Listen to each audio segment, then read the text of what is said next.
Nearly a year has passed now since Hurricane Helene turned large swaths of the southeast into disaster zones. The storm hit western North Carolina especially hard, where an extreme amount of rain triggered deadly floods and landslides. Entire towns were cut off as roads crumbled and bridges washed out under the force of the water and the debris. Now, 12 months later, that recovery continues, and so does the resilience of those who live through it. Take Andy Buchanan of Burnsville. Andy and his family fled their home with minutes to spare before the worst of Helene moved in. That decision likely saved their lives as the storm completely destroyed both their home and Andy's hunting supply store. But instead of giving up, Andy stepped up, using the time while rebuilding to help others who lost everything too. And right now, he joins us to share his incredible story in the aftermath of Helene. Andy, thank you for being here with us on Fox Weather. Many people there in your community lost their homes. Some lost their livelihoods. Unfortunately, you lost both, your home and your business. Take us back to that day a year later. Did you think that this was even a possibility?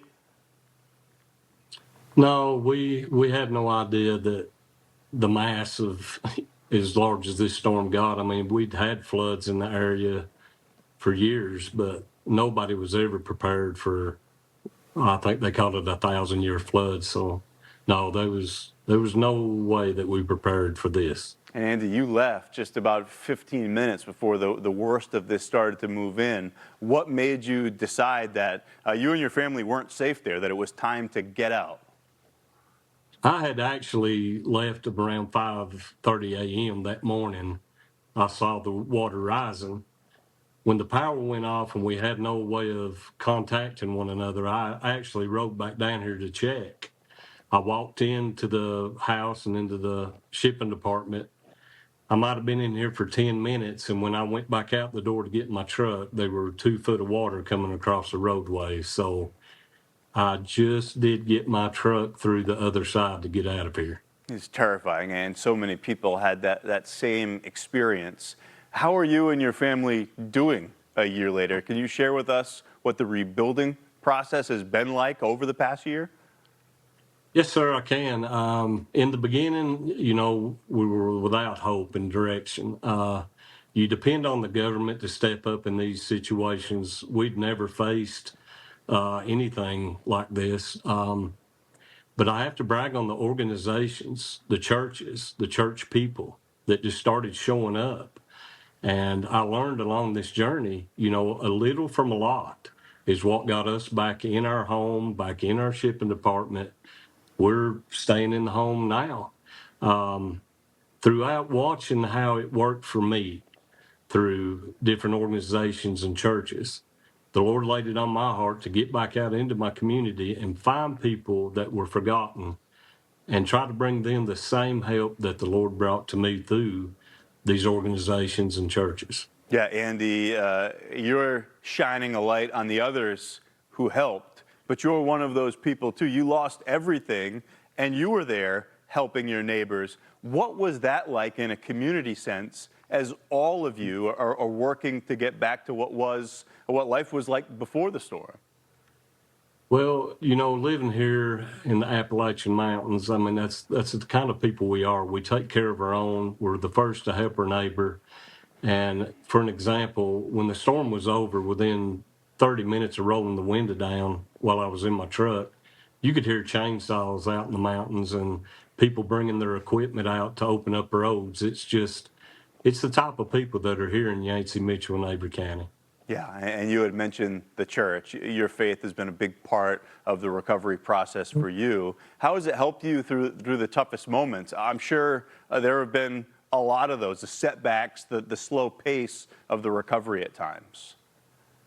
It has. It's really helped restore my faith, not only in the Lord, but in humanity. I'm not a real political person, but I can guarantee you that the government has truly let the people down here. When you touch on things like FEMA and whatnot, there's an example as today. A project manager for Appalachian Disaster Coalition. I went to a home that was destroyed.